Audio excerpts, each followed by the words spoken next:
சர்தார் 2 வரப்போகுதுன்னு தெரியும். கைதி 2 எப்ப எதிர்பார்க்கல? ஏசி சண்முகம் சார் அவர்களுக்கு, தினரும் அவர்களுக்கு, அவங்க குடும்பத்தினருக்கு, டீன் அவர்களுக்கு, ப்ரொஃபசர்ஸ் எல்லாருக்கும், இங்க இருக்கிற ஸ்டாஃப்ஸ் எல்லாருக்கும், டாக்டர்ஸ் எல்லாருக்கும், என் கண்மணிகள் எல்லாருக்கும் மாலை வணக்கம். ஸ்கூல்ல சாரி என் த்ரோட் ஒரு மாதிரி இருக்கு. ஸ்கூல் படிக்கும்போது எப்படி ஒரு 4-5 பேராவது டாக்டர் படிக்க போறோம்னு உட்காந்துருப்பாங்க பசங்க. அந்த பசங்கள்லாம் எப்பவுமே பார்த்தா ரொம்ப குவைட்டா படிச்சுக்கிட்டே இருப்பானுங்க. காலேஜ் வந்ததுக்கு அப்புறம் அவங்களுக்கு என்ன ஆகுதுன்னு தெரியல. நானும் ஒவ்வொரு மெடிக்கல் காலேஜ் போய் பார்க்கறேன், சேட்டை தாங்க முடியல. எங்க படிக்கிறது போக இந்த எனர்ஜிலாம் எங்க வச்சிருக்கீங்க, எப்ப அவுத்து விடுறீங்கன்னு எனக்கு ஆச்சரியமா இருக்கு. ஸோ இப்பெல்லாம் நான் ஹாஸ்பிட்டல்ல போய் சீனியர் டாக்டர்ஸ் பார்த்தா இவர் பேர் ஒண்ணு இருக்கு, ஆனா அவருக்கு இன்னொரு பேர் இருக்குன்னு சொல்லுவாங்கல்ல பாட்ஷால, அந்த மாதிரி எல்லா டாக்டர்ஸ்க்கும் இன்னொரு சைடு இருக்கு நல்லா தெரியுது. ஒரு பயங்கரமான ஒரு ஃபன் சைடு இருக்குன்னு தெரியுது. முக்கியமா காலேஜ் லைஃப் வந்து நம்ம ஸ்கூல் படிக்கும்போது நிறைய எக்ஸ்பெக்ட் பண்ணிட்டே வருவோம், காலேஜ் இப்படி இருக்கும் அப்படி இருக்கும்னு. நான் எங்க அண்ணன் காலேஜ் சேரும்போது லயோலால படிச்சாரு. ஸோ நான் லயோலா போயிருந்தேன். லயோலால போய் பார்த்தா எல்லா பசங்களும் கார்ல வர்றானுங்க, ஃபாரின் பைக்ல வர்றாங்க, பொண்ணுங்கெல்லாம் அப்படியே லூஸ் ஹேர்ல வேற லெவல்ல இருக்காங்க. ஸோ நானும் ஸ்கூல் படிக்கும்போது எப்படியாவது நம்ம லயோலால சேர்றோம், ஃபன் பண்றோம்னு நினைச்சேன்.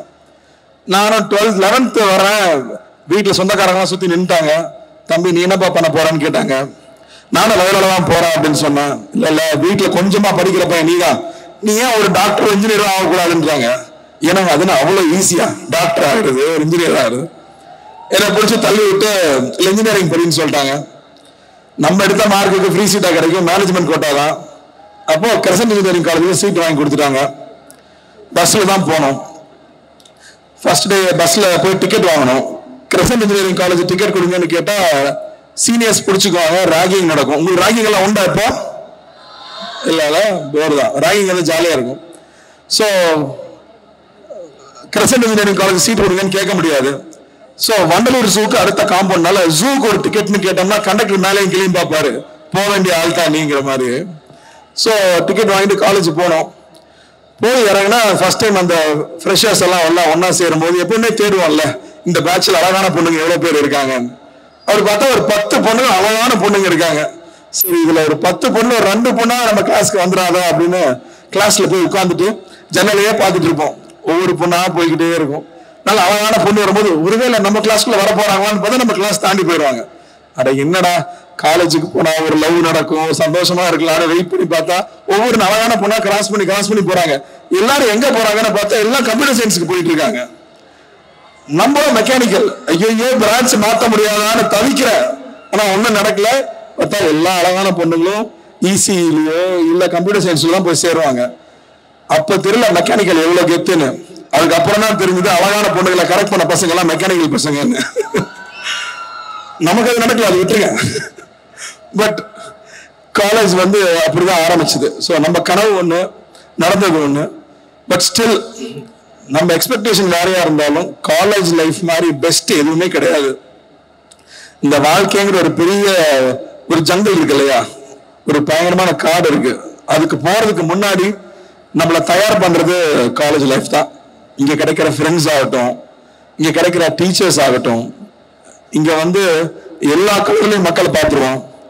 அதுக்கப்புறமா அதை தாண்டி போகும்போது நமக்கு ஏதாவது ஒரு பிரச்சனைனா நம்ம கேட்காமையே நம்ம கூட வந்து நிக்கிற ஃப்ரெண்ட்ஸ் கிடைப்பாங்க. ஸோ அது மாதிரியான பெஸ்ட் பீரியட் காலேஜ் லைஃப் தான். ஸோ ஐம் சோ ஜெலஸ் அந்த பீரியட் நீங்க இப்போ இருக்கீங்க. I'm so happy. எங்களுக்கும் காலேஜ் கல்ச்சரல்ஸ் நடக்கவே இல்லை. நாங்கள் ரொம்ப சண்டை போட்டு ஒரே ஒரு நாள் கல்ச்சரல்ஸ் அலோவ் பண்ணாங்க. உங்களுக்கு 3 நாள் கல்ச்சரல்ஸ். அது இந்த பேட்ச் ரொம்ப லக்கின்னு நினைக்கிறேன், 4 வருஷமா இல்லாம உங்களுக்கு கிடைச்சிருக்கு. இந்த கல்ச்சரல்ஸ் நடக்கிறத விட இந்த கல்ச்சரல்ஸ்க்கு முன்னாடி ஓடி வாங்கிட்டு ஓடி அடிப்போம் தெரியுமா, ஒரு மாசம் பிராக்டிஸ். அந்த ஓடி அடிக்கிற பீரியட் மாதிரி கிடைக்கவே கிடைக்காது. ஸ்பான்சர் வாங்க போறோம்னு ஒரு பேட்ச் கிளம்பும், டான்ஸ் பிராக்டிஸ் ஒரு பேட்ச் கிளம்பும். இதுதாங்க ஃபன். அந்த ஃபன் பீரியட்லாம் நீங்க என்ஜாய் பண்ணிருக்கீங்க, ரொம்ப ரொம்ப சந்தோஷம். ஏன்னா கொஞ்ச நாளுக்கு அப்புறம் உட்காந்து யோசிச்சு பாக்குறப்போ நம்ம பசங்க கிட்ட ஷேர் பண்ணிக்கிற பெஸ்ட் மூமெண்ட்ஸ் வந்து இந்த ப்ரிப்பரேட்டரி பீரியட் தான். அது கிடைக்கவே கிடைக்காது. அண்ட் நீங்க எல்லாரும் டாக்டர்ஸா இருக்கீங்க. எல்லாருமே டாக்டர்ஸா இல்ல எல்லாம் மற்ற காலேஜ் மிக்ஸ்ல இருக்கீங்களா? எல்லாம் டாக்டர்ஸ். ரொம்ப சந்தோஷம்.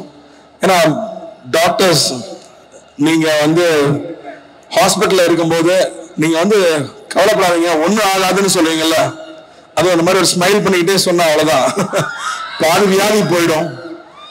பட் ஐ ஆல்சோ சி டாக்டர்ஸ்க்கு இருக்கிற காம்படிஷன் இன்னொரு டாக்டர் இல்லை. இன்னைக்கு கூகுள் தான் பெரிய காம்படிஷனா இருக்கு. பாதி பேர் கூகுள்ல படிச்சுட்டு வந்துட்டு இல்ல கூகுள் இந்த மருந்து சொல்றது, நீங்க என்ன மருந்து குடிக்கிறீங்கன்னு கேக்குறாங்க. சோ எங்களால நீங்க எப்படி சமாளிக்க போறீங்கன்னு தெரியல. இப்ப வேற வருது, அது வந்து என்ன பாடுபடுத்த போகுதுன்னு தெரியல. But I'm so happy for all of you for first choosing to be doctors. You're all very special people. Covid டைம்ல பார்த்தோம் டாக்டர்ஸ் எவ்வளவு முக்கியம், நீங்க எவ்வளவு பெரிய சர்வீஸ் பண்ணிருக்கீங்கன்னு சொல்லி டாக்டர்ஸ் கம்யூனிட்டிக்கே நான் ஒரு பெரிய நன்றி சொல்லிக்கிறேன். So thank you for choosing. Anatomy எல்லாரும் கிளியர் பண்ணிட்டீங்களா? கேட்டுதான் வந்தேன், இன்னும் ரொம்ப டஃப் சப்ஜெக்ட். இன்ஜினியரிங் எடுத்தா மேத் 1, மேத் 2, மேத் 3 ரொம்ப டஃப். அனாட்டமி கிளியர் பண்ணிட்டீங்கன்னா ரொம்ப சந்தோஷம் தான். அண்ட் பெருசா அட்வைஸ் பண்றதுக்கு ஒன்றும் இல்லை. So happy for you. நடந்து போக முடிஞ்ச விஷயத்தை பத்தி யோசிக்காதீங்க. என்ன நடக்கணும் என்ன பண்ணணுங்கிறத பார்த்துட்டு போயிட்டே இருங்க. You will always get what you want. Aim big, give a lot of love, say thank you, say sorry. And இன்னும் ஒரு விஷயம் நான் ஷேர் பண்ணணும்னு நினைச்சா, மைக்ரோசாஃப்ட்ல ஒன்று சொல்லி கொடுக்குறாங்களா எல்லா இடத்துக்குமே. அது என்னன்னா வந்து 3 vectors of life அப்படின்னு சொல்லிட்டு. ஸோ ஒன்று வந்து உங்களோட கெரியர், ரெண்டாவது பார்த்தா உங்களோட ரிலேஷன்ஷிப்ஸ், மூணாவது பார்த்தா உங்களோட ஹெல்த். நமக்கு லைஃப்ல இருக்கிறது 24 hours தான் ஒரு நாள்ல. ஸோ இது ஒவ்வொன்றுக்கும் நீங்க எவ்வளவு டைம் கொடுக்குறீங்களோ அது உங்களுக்கு அதிகமா கிடைக்கும். கெரியருக்கு மட்டும் அதிக முக்கியத்துவம் கொடுத்தா ரிலேஷன்ஷிப் புட்டுக்கும், இல்ல ரிலேஷன்ஷிப்புக்கு ரொம்ப அதிகம் கிடைச்சுன்னா கெரியர் புட்டுக்கும். ஸோ இந்த மூணையும் ரொம்ப பேலன்ஸா கொண்டு போறது ரொம்ப அவசியம். ஏன்னா சின்ன வயசுல எங்களுக்குலாம் வந்து கெரியர் மட்டுமே சொல்லி கொடுத்தாங்க. பட் ஐ திங்க் அது போக உங்களோட ஹெல்த்தும் உங்களுடைய ரிலேஷன்ஷிப்ஸையும் மெயின்டைன் பண்ணிக்கிறது ரொம்ப முக்கியம். ஸோ இங்க இருக்கிற ரிலேஷன்ஷிப்பை செலிப்ரேட் பண்ணுங்க. இங்க இருக்கிற ஃப்ரெண்ட்ஸ் லைஃப் லாங் உங்க கூட இருக்கக்கூடிய friends. So make a lot of moments with them, travel a lot, நிறைய எக்ஸ்ப்ளோர் பண்ணுங்க. தப்பு நடக்கும், தப்புல இருந்து கத்துக்கோங்க. Keep moving forward. Love you all, love you all. நான் ஏசி சார் பத்தி முக்கியமா சொல்லணும், அதான் முதல்ல சொல்லியிருக்கணும். இருந்தாலும் ஏசி சண்முகம் சார் வந்து ரொம்ப ஸ்பெஷல் பர்சனுங்க. ஆரணியில ஒரு ரொம்ப சின்ன ஊர்ல படிக்க வழி இல்லாம வெளியூருக்கு நிறைய ரெக்கமெண்டேஷன்ல போய் ஒரு சீட் வாங்கி ஆட்டோ போற வழியில பஸ்ஸுல லாரிலையும் போறதுக்கு வழி இல்லாம அதுல ஏறி போய் படிச்சு, அண்ணா படத்துல ஒரு டயலாக் வரும், செகண்ட் இயர் போறோம் காலேஜ் நம்ம கண்ட்ரோல்ல இருக்கிறோம்னு. அந்த மாதிரி அந்த ஊர்ல இருந்து வந்து அந்த காலேஜ்ல சேர்மன் ஆயிருக்காரு. எவ்வளவு பெரிய விஷயம் யோசிச்சு பாருங்க. சின்ன ஊர்ல இருந்து வரும்போது எவ்வளவு காம்ப்ளெக்ஸ் இருக்கும், மற்றவங்களை பார்த்து ஸ்ரீலந்து வர்றவங்களை பார்த்து பயம் இருக்கும். அதெல்லாம் தாண்டி அவர் கெத்தா சேர்மன் ஆகிறாரு. இன்னும் சின்ன ஊர்ல இருந்து ஒரு பையன் சேர்மன் ஆயிருக்கான உடனே புரட்சி தலைவர் எம்ஜிஆர் அவர்கள் அவரை கூப்பிட்டு 25 வயசுல எம்எல்ஏ ஆக்கியிருக்காரு. சாதாரண விஷயமா அது? ஒரு தொகுதியில எம்எல்ஏ ஆகிறது 25 வயசுல, யோசிச்சு பாருங்க. ஆல்மோஸ்ட் 2 வயசு பெருசா இருந்திருக்கும். அவர் எம்எல்ஏ ஆயிருக்காரு. அதுக்கப்புறமா புரட்சி தலைவர் அவர்கள் கூடவே சேர்த்து வச்சிருந்திருக்காரு. நீங்க எல்லாம் தப்பு பண்ணக்கூடாது, நேர்மையா இருக்கணும்னு சொல்லியிருக்காரு, மக்களை படிக்க வைக்கணும்னு சொல்லியிருக்காரு. ஒரு சின்ன ஊர்ல இருந்து வந்து ஒரு பாலிடெக்னிக் காலேஜ் ஆரம்பிச்சு இன்னைக்கு ஒரு 30 காலேஜ், கிட்டத்தட்ட 60,000 பேர் படிக்கிறாங்க. சாதாரண விஷயமே கிடையாது. அவருக்கு புரட்சி தலைவர் மேல எவ்வளவு அன்பு இருந்திருந்தா ஒரு அப்பா அம்மா பேர் வச்சிருக்கலாம், இல்ல குழந்தைங்க பேர் வச்சிருக்கலாம். ஆனா டாக்டர் எம்ஜிஆர் அவர்கள் அவரோட தலைவர் பேரை வச்சு இன்னைக்கு வரைக்கும் அவர் சார்ந்து எங்க அவரோட பேர் எடுத்தாலும் அங்க போய் நின்று ஹெல்ப் பண்றது. அவ்வளவு பேருக்கு ஃப்ரீ சர்ஜரிஸ். நான் நடிகர் சங்கத்துக்கு போனதுக்கு அப்புறம் தான் சார் எனக்கு பழக்கம். எம்ஜிஆர் அவர்களுக்கு சினிமா இண்டஸ்ட்ரி மேல பெரிய அக்கறை உண்டு. அவர் சிஎம் ஆனதுக்கு அப்புறமும் அங்க கஷ்டப்படுறவங்களுக்கு உதவி பண்ணிட்டே இருப்பாரு. அவர்னாலே இவரும் சினிமா மேல பெரிய ஆர்வம் கொண்டு அங்க கஷ்டப்படுறவங்களுக்கு ஹெல்ப் பண்றது ரொம்ப ரொம்ப முக்கியமா பாக்குறேன். ஏன்னா ஒரு தனி மனிதனுடைய வெற்றி அவரோடையும் அவங்களோட குடும்பத்தோட நின்றாம அவரோட சுத்தி இருக்கிற சமுதாயத்துக்கும் பயன்பட்டாதான் அந்த வெற்றிக்கே அர்த்தம். அந்த வகையில சண்முகம் சார் அவரோட வெற்றி ஒரு சமுதாயத்தோட வெற்றியா நான் பாக்குறேன், இந்த காலேஜோட வெற்றியா பாக்குறேன், இந்த ஸ்டூடெண்ட்ஸோட வெற்றியா பாக்குறேன். ஸோ அவருக்கு என்னுடைய மனமார்ந்த வாழ்த்துக்கள். இன்ஃபேக்ட் நடிகர் சங்கம் கட்டிடம் கட்டும்போது ஒரு பாயிண்ட்ல வந்து ஃபண்ட் இல்ல நின்றுச்சு, சார் கிட்ட போய் மீட் பண்ணோம். கவலைப்படாதீங்க, கட்டுங்க, நான் காசு தரேன்னு சொன்னாரு. ஸோ அப்படி வந்து எங்களுக்கு ஹெல்ப் பண்ணியிருக்காரு. ஸோ அதுக்கு நாங்கள் எப்பவுமே நன்றி கடன் பெற்றிருக்கோம். Love you sir, love you sir, thank you. Arun அவர்களுக்கும் ரொம்ப நன்றி. எப்போ எங்களுக்கு என்ன சப்போர்ட் தேவைனாலும் ஒரு ஃபோன் பண்ணா போதும், உடனே அது நடக்கும். ஸோ சுகுமார் சாருக்கும் நன்றி. ஏன்னா அவர் தான் ஃபர்ஸ்ட் எங்களுக்கு அட்டன் பண்ணி இம்மீடியட்டா அதை பண்ணி கொடுப்பாரு. ஸோ அவங்க குடும்பத்துக்கும் அவங்க எல்லாரும் எப்பவுமே சந்தோஷமா இருக்கணும்னு ஆண்டவர் வேண்டிக்கிறோம். என்ன இந்த விழாக்கு அழைச்சதுக்கு ரொம்ப நன்றி. அது செகண்ட் டைம் நான் இங்கே வந்து எம்ஜிஆர் யூனிவர்சிட்டி ஃபங்க்ஷனுக்கு வரேன் நினைக்கிறேன். ஸோ இங்கே இருக்கிற ப்ரொஃபசர்ஸ்க்கும் டீச்சிங் ஸ்டாஃப், நான் டீச்சிங் ஸ்டாஃப், கேன்டீன்ல இருக்கிறவங்க, ஏன்னா கேன்டீன்லாம் நான் அங்கேயே தான் வாழ்ந்தோம் படிச்சவங்கிறத விட, ஸோ கேன்டீன்ல இருக்கிறவங்களுக்கும் என்னுடைய மனமார்ந்த வாழ்த்துக்களை தெரிவிச்சுக்கிறேன். Thank you and all the very best. Thank you for having me here. Thank you and Azhar, நீ பஞ்சா போடுற தாங்க முடியல. தேங்க்யூ சாரி சொல்ல சொன்னீங்க, வந்து எங்களுக்காக பேசுறதுக்கு தேங்க்யூ. ஏதாச்சும் கடுப்பேத்தி தான் ஐ வெரி சாரி. அவங்களோட சார்பா ஒரு கேள்வி கேட்கலாம்னு இருக்கேன். சர்தார் 2 வரப்போகுதுன்னு தெரியும், கைதி 2 எப்ப எதிர்பார்க்கறாங்க? ஆரம்பிச்சிடும், இந்த இயர் ஆரம்பிச்சிடும்.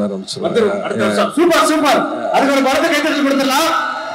அண்ட் இன்டர்வியூ நான் பார்த்தேன், அரவிந்த் சாமி சார் வந்து 40 நிமிஷம் பேசுனதே அவ்வளோ ட்ரெண்டிங்கா போகுது. நான் அவ்வளோ நாள் ஒர்க் பண்ணிருக்கேன் அப்படின்ட்டு. அவர்கிட்ட இருந்து நீங்க கத்துக்கிட்ட ஒரு முக்கியமான விஷயம்னா என்ன சொல்லுவீங்க? அவர் உண்மையான தக்லைஃப். அவர் உண்மையான தக்லைஃப். அவர் வந்து எந்த ப்ரிட்டென்ஷனும் கிடையாது. தன்னை பத்தி ரொம்ப பெருசா நினைச்சுக்கிறது இல்ல, தன்னை பத்தி ரொம்ப கம்மியா நினைச்சுக்கிறது இல்ல. இன்னொருத்தர் அவர் ரெஸ்பெக்ட் பண்ற விஷயம், how he respects, and அவருக்கு ஒரு நாலேஜ் இருக்குன்னா அது எல்லாருக்கும் ஷேர் பண்ணிக்கணும், எல்லாரும் பெனிஃபிட் ஆகணும்னு நினைக்கிற விஷயம். அவர் சொன்னார் இல்லையா, சைக்காலஜி ஆஃப் மணிங்கிற புக் ஆகட்டும், இல்ல அட்டாமிக் ஹேபிட்ஸ்ங்கிற புக் ஆகட்டும் இருக்காரு. ரெட்ரோ வரப்போகுது.